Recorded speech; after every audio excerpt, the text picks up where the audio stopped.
So, what's trending? We're in the era of free flow of information, but are you getting information that can help you or harm you? The difference with social media is that the algorithms that are following you respond very quickly. They're looking for the quick responses. And the negative responses, like getting startled or scared or irritated or angry, tend to rise faster than the positive responses, like building trust or feeling good. Those things rise more slowly. So the algorithms naturally catch the negativity and amplify it. A new report says disinformation campaigns targeting Africa have quadrupled over the past 2 years. This is happening at a time when media literacy on the continent is said to be low.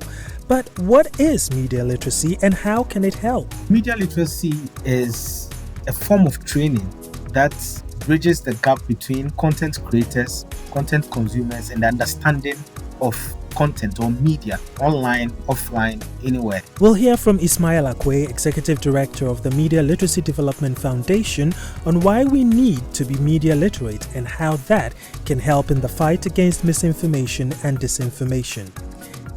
And if you're a gamer, chances are you've made friends online that you've never met in person. Well, you have to be careful with this particular player, trust me. I'm Nia Kofi Smatabe. This is the A55 podcast.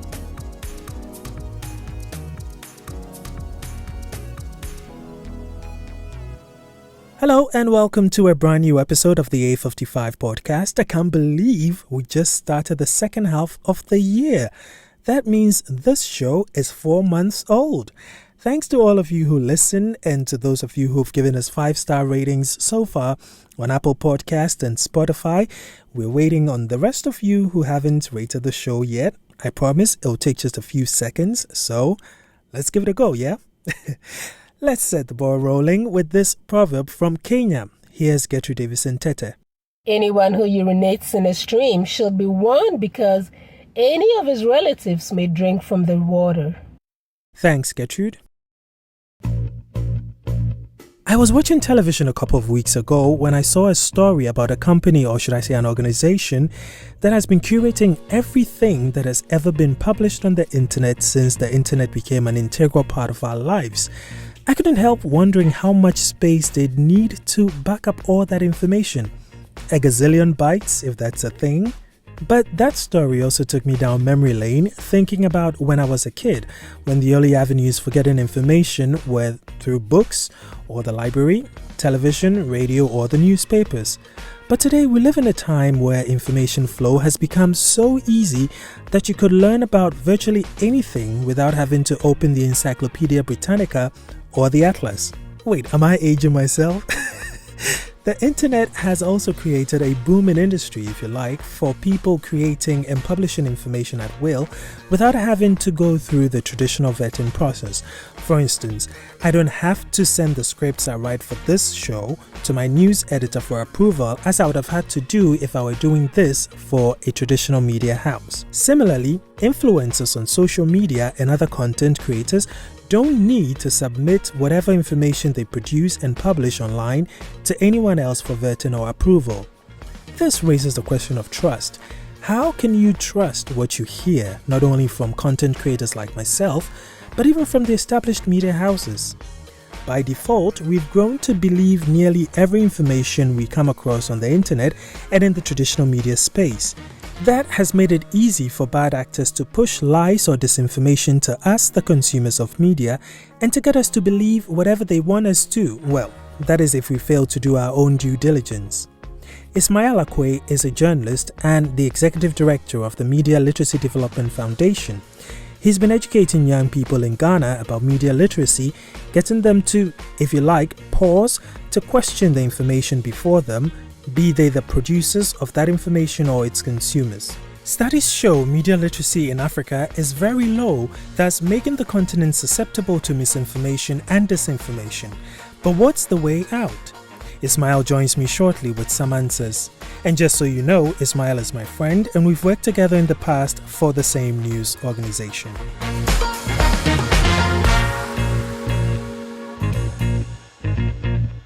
Ismail, thank you very much for joining us on the A55 podcast. Thank you very much for having me. You're welcome. You've had quite a busy week from what I see on your LinkedIn. You've been running around between Ghana and Nigeria for some training for social media, online publishing. What have you been up to? Well, running the Media Literacy Development Foundation, it comes with a lot of trainings. And thankfully, UNESCO Ghana invited me to be part of facilitators to train journalists ahead of the elections because they believe that the elections is going to be basically a digital warfare, if I can use that word, amongst information experts and all those who distribute and disseminate information. And this comes with a lot of misinformation, disinformation, and malinformation. So, as part of the facilitators who took some journalists across regions through training on misinformation, disinformation, and malinformation ahead of the election. So, we're in Kumasi, Accra, and then Tamale. And in between that, I went to Lagos. That's for a different program. And that's a Google program where we spoke with journalists and introduced them to how best they could maximize the Google Ad Manager so they could maximize their revenues on their platforms or from their platforms. So that was also a different one for a different company, which I'm a partner of, called Africa Media Pro. So we are the only certified Google MCM in sub-Saharan Africa. And with our certification, it means we help publishers to scale up and maximize their use of Google Ad Manager so that their monetization will just be good. So that's what we do. And I was there representing the company also to meet with these content creators.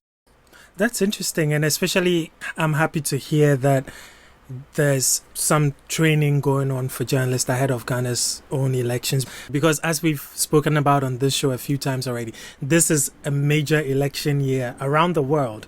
So it's good to know. And also that you're doing this media literacy, which is important. Okay, let me backtrack and ask for the benefit of everyone. We've heard the word media literacy so many times, but can you break it down for us? When we say media literacy, what exactly are we talking about? So media literacy is a form of training that bridges the gap between content creators, content consumers, and the understanding of content or media, online, offline, anywhere. So the media literacy trainings are held to break down the concept of media and how media operates, consumption of media, the meaning behind some of the content that's put out there, and also sometimes the motive behind the content that's put out there. And there's a belief that if people really understand how the media processes work, then those who create media content would create quality, and there will be more of a very sane and misinformation free media out there. So that's what media literacy is about. I just broke it down to the basic understanding of everyone because in the media literacy world, I mean, you need to train people to understand the basics, not in the bigger languages, but you need to break it down for people to understand that from the production of content through to the dissemination, through to even the feedback and the reaction that come from the consumers.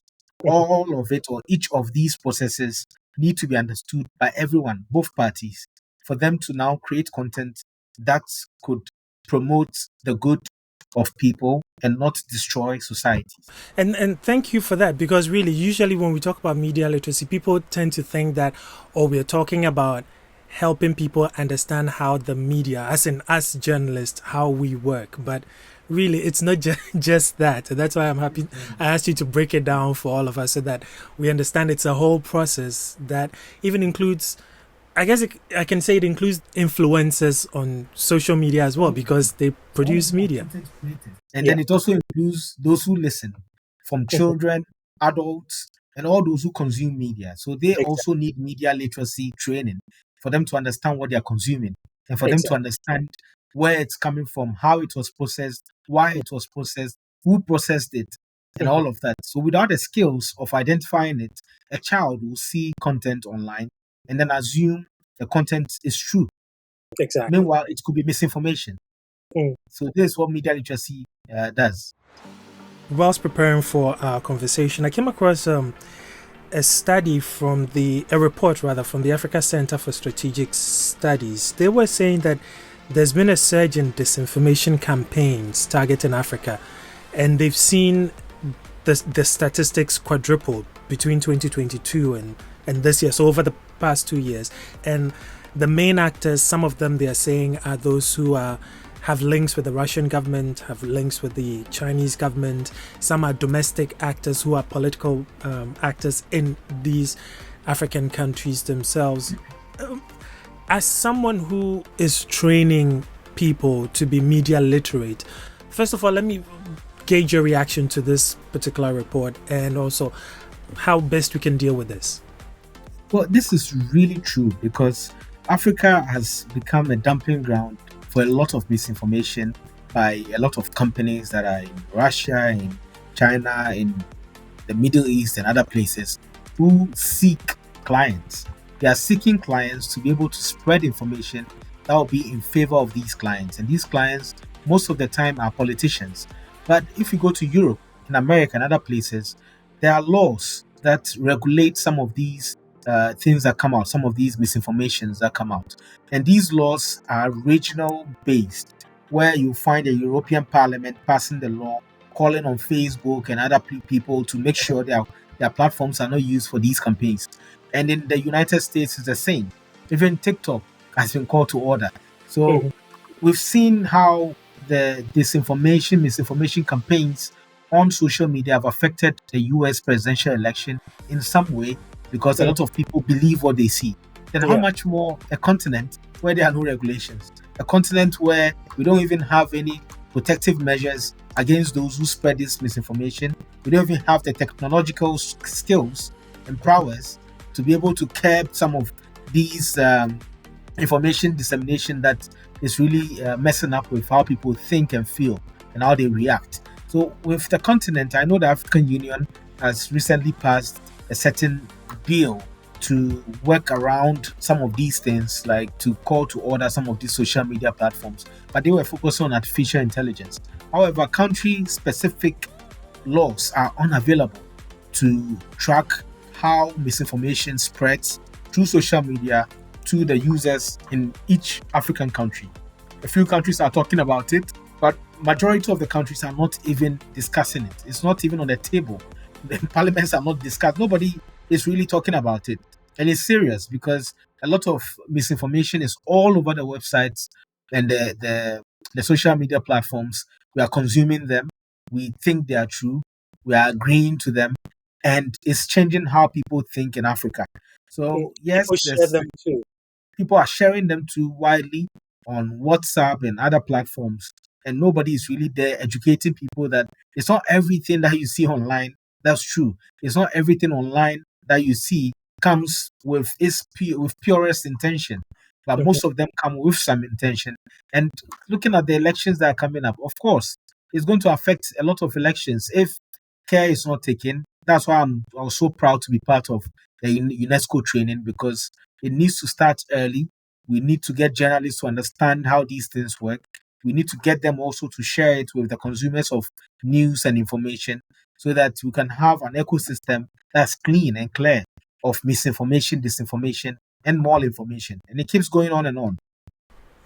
But some would also argue that it's probably a tall order to say you want to have a very clean ecosystem without misinformation or disinformation, that it's existed for as long as time has existed, except that now it's more amplified because of social media and the ease with which people are able to share the information with one another. So as you're saying, looking up to getting a clean ecosystem, is that something that's feasible, or that's just wishful thinking? Well, in general, crime has not been kept, and it will be very difficult to say you can keep crime. Now, let's talk about misinformation, or the spread of misinformation online. Of course, you can't get it 100%. That's why there's media literacy. So media literacy training is not targeting those who are spreading the misinformation, but rather targeting those who are consuming it, and those who are also creating it without even the knowledge to know that this is misinformation or disinformation. So the target is those who are creating and consuming, so that these people will understand that, hey, this message is not right. The moment they believe it's not right, then their conscience at least will get them not to believe or share. But if they don't know that they are sharing misinformation, then they end up also being part of the catalyst to the spread of misinformation, disinformation, and malinformation. So basically, we can't get it all right, but at least we target the actors and make sure these actors and the consumers play a significant role in curbing or reducing the effects or the impact of these informations that are out there. Because if they know, then of course nobody is going to be affected by it. The University of Westminster released a study recently. They surveyed, I think, Ghana, Cote d'Ivoire, Nigeria, and a few other countries. And they said misinformation was barely taught in any of these schools. And even media literacy, where it was taught in some of those countries surveyed, was very minimal. Could this also be why it's spreading like wildfire in Africa, that, we really aren't teaching people? Well, that research is spot on, because personally, I've not gone through any misinformation training or media literacy training, even during my days in journalism school. And I've also been to so many schools, I've not seen them having anything in their curriculum concerning media literacy. So it's something that people really do not understand. And because they don't understand, they are not even thinking about introducing it into the school system. So a lot of kids don't have it. I know in the US, there's media literacy even at the kindergarten level, and then middle school, and the high school, and even at the university level. But here, I don't think any kindergartner knows that if they go on YouTube, the videos they love to watch is not true, it's not real. The only time I saw people screaming about content recently was when there were some cartoons or I think animation videos that were showing, and it's for kids, but they were showing single sex relationship, and everybody was screaming, why do we have this, why do we have that? And nobody is saying, what about the other information that's out there that's saying this person of party A is a corrupt person without any evidence to prove that the person is corrupt, or saying this person has done this when it's just a political gimmick. Now these are some of the things that we should also look at, but we're not looking at that until it touches the morals, the traditional morals of these communities. Then everybody screams about it. But with the basic ones, like how we think and how we operate towards simple information, simple messages, that nobody really pays attention to that. And you're doing something which I'm happy about, that you're teaching people, but then you also have a branch of your foundation that works with youth from what would typically call disadvantaged communities, and you call it the Zongo Media Project. Tell me a bit about this project and why you started this project. So the Zongo Media Project started in 2019, and it started just a year after I started a project called the Junior Journalists and Communicators Club. So the Junior Journalists and Communicators Club was supposed to tackle this whole misinformation at the junior high school level. So we were looking at doing media literacy at the junior high school level, but I realized a lot of kids at that level did not even have the devices at that time, 2018, did not have the devices to be able to go through the process and the training. It was quite difficult, and there was no time. Going after their parents was so difficult, and we realized it didn't really work out well. And then I realized the community I was living in at the time is called Accra Newtown. It's a disadvantaged community in Accra, the capital of Ghana. And this community had a lot of people who were beginning to be exposed to social media. And what they started doing was, with the smartphones being all over the place, they were shooting or recording themselves and saying all sorts of things. So you can find people in one group attacking the other group on social media, and you can see people, someone will say, hey, someone snatched my husband. They go on social media online and record a live video and complain about the other person, or mention the other person and say, this lady stole my husband. And these things were going on around, and they were quite interesting. I was asking myself, do they know the complications? Do they know the effects? Do they know how it can damage reputations? And even we have laws in this country. The libel laws? Yes, libel and the other one, defamation laws. Defamation, Yes.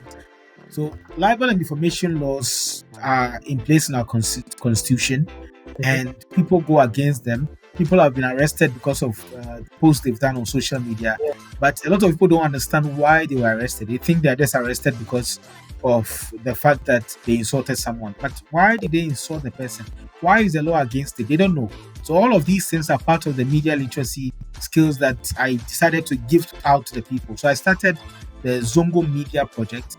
The idea was to train a few people who were already online and creating content for them to also train others or talk about real issues in the communities. So with this, I was expecting people to gain more skills and also teach them how to make money from their online content.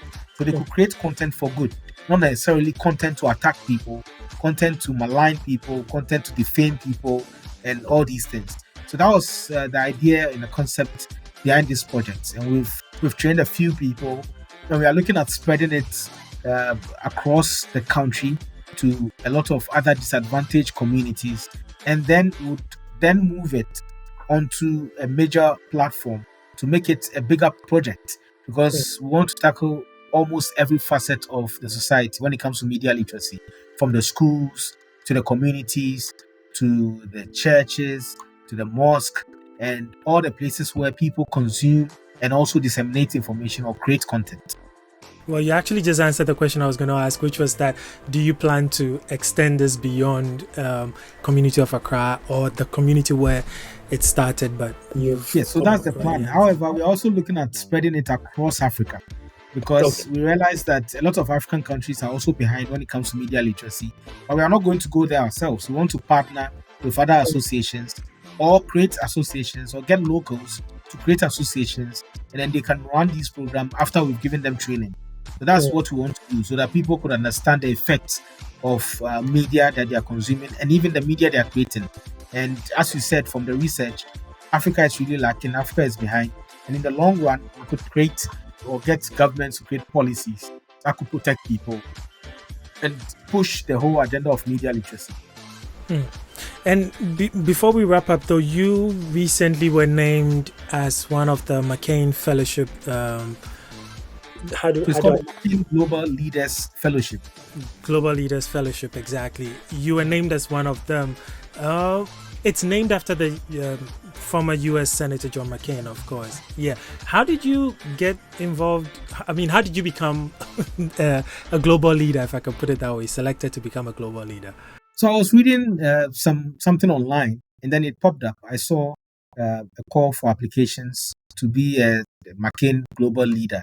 So I read about it, and I realized it was really talking about myself and what I do. And Senator John McCain embodies democracy and then the defense of democracy, looking at his history and his background and how he's been a prisoner of war, how he came back, bounced back, became a senator, and even attempted to be president and all of that.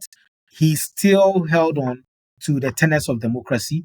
You can see, besides all the things he went through, he was still, interacting, engaging with the Democrat Party. He held hands with Obama. He did all of these things despite the difficulties. But this is a man who truly believes in democracy. And when I read it, I realized, yes, the media literacy projects I'm running, they are also to foster and promote democracy and to defend democracy. Because the training we are giving people, from the consumers to the creators, is basically to get them to speak out to people, to tell their peers that, hey, not everything you see is real. And also to get people to understand how the online platforms, the social media platforms, could be used for good. So I saw it and I applied. I got responses. I went through the process, and voila, I'm one of the 22 selected out of the over 2,000 applicants. And we are going through some trainings on how to become leaders and how to defend democracy in our communities. So that's what I'm doing now. So I'm basically a McCain Global leader. I'll call it that. Okay. Well, congratulations to you. And I know I said that was the last question, but what are you hoping to gain from this McCain Global Leadership Fellowship by the time the process is over? So what I hope to gain, and one of the other reasons why I applied, was to learn how to measure efficiency, how to measure performance when it comes to projects like mine, because I started these projects from 2018, 2019. However, I'm unable to really scale up and see if indeed I impacted lives as I'm supposed to. I work with a few people, but it's quite difficult. But through this fellowship, I'm looking at being able to measure these performances, being able to scale it up, to be able to expand it, because without some skills, some knowledge, it's very difficult to expand and to make it sustainable. So the sustainability and how to get it sustained is one of the other main reasons why I wanted to be part of the fellowship. And yes, it's looking good. We've started talking about these things, and I look forward to spreading the message of media literacy across Africa and even across the world if we have the opportunity to do that. Well, we wish you the very best with all that you do, and we can't wait to. I mean, whenever you're maybe when you're done with the fellowship or whenever you have some time, I'd like you to come back so we can have more, because you're involved in more than just the media literacy program and then the Zongo project. So whenever you I'm have, still a journalist also. I know. So we work together, so I know what you do. So, yes. yeah. So it will be great to have you whenever you have time again, so we can hopefully before the elections in Ghana in December we can get to have you to talk. Exactly. Yeah. All right. Thank you very much. Thank you very much. I'm so happy to be here. All right. For the aspiring journalist in Ghana, if you're looking for a community to be a part of that will give you the prep you need for the next step, check our show notes for the link to the Junior Journalist and Communicators Club, and for those looking to learn more about media literacy, we have a link to the Foundation's website as well in our show notes. Now, for those of you who are gamers, I guess making friends online comes easily to you, but how do you handle disputes when they arise? Well, for one gamer, it's best to settle the scores in person. Before You Go is next. And before you go, full disclosure, I'm not a gamer, never have been, so forgive me if my shock at this story is unwarranted. You know, maybe because it's something familiar in the gaming world, I don't know. For a long time, I've always held the belief that gaming was a great way to make new friends even when you're hundreds or maybe thousands of miles apart. You know, the power of the internet, gaming and all that. But one gamer from New Jersey in the US got many scratching their heads when he was arrested in Florida for attacking another gamer. 20-year-old Edward Kang was arrested in Jacksonville, Florida, more than 900 miles or nearly 1,500 kilometers from his home, after he attacked a fellow gamer over a dispute they had had online. Kang and his victim, another young man around his age, had never met in real life before the incident. They'd only met online because they both played the medieval fantasy game Arcade. It's not clear what the dispute was about, but I think it must be something massive. I mean, otherwise, why would he fly over 900 miles to attack the other guy? Kang told his mother he was going to Florida to visit a friend he'd met online through playing video games. So he left his home in New Jersey, boarded a plane to Jacksonville, Florida, and although officials didn't say how Kang got the address of his victim, he reportedly made his way to his victim's house at 2 a.m. on a Sunday. But after he landed in Florida, guess what he did first? He checked into a hotel about 35 miles north of Jacksonville, then went to a local hardware store and bought a hammer. As fate would have it perhaps, the door to the victim's home was unlocked when Kang arrived, according to media reports, so he went in and attacked his victim, hitting him on the head with the hammer he had bought. As the two struggled, the victim called for help. His stepfather responded and restrained Kang until the police arrived and took him away. Now, like I said, the police haven't disclosed what the dispute was about or how Kang found his victim's address, but Kang told the police that the victim was, quote, a bad person online. I guess that explains his beef. And whether you believe Kang was being a vigilante or not, the fact is he won't be playing games for a long time because he's being charged with attempted second-degree murder, which in Florida carries up to 15 years in jail. Plus, he also faces armed burglary charges. Listen, if you're a gamer and you're making friends online, I say don't give out your address. You'll never know when someone will pull a Kang and show up at your front door. Wait, is that even a thing? To pull a Kang? Well, I just said it, so I guess it is now. That's our show for today. Many thanks to my friend Ismail Akwei for dropping in to give us some tips on media literacy. Thanks as always to my producer Gertrude Vicentete and to Bridra, our social media coordinator. Our theme music is Sunshine Blues by Copy Spikey. I'm Nia Kofi Smatabe. Have a great weekend and let's do this again soon.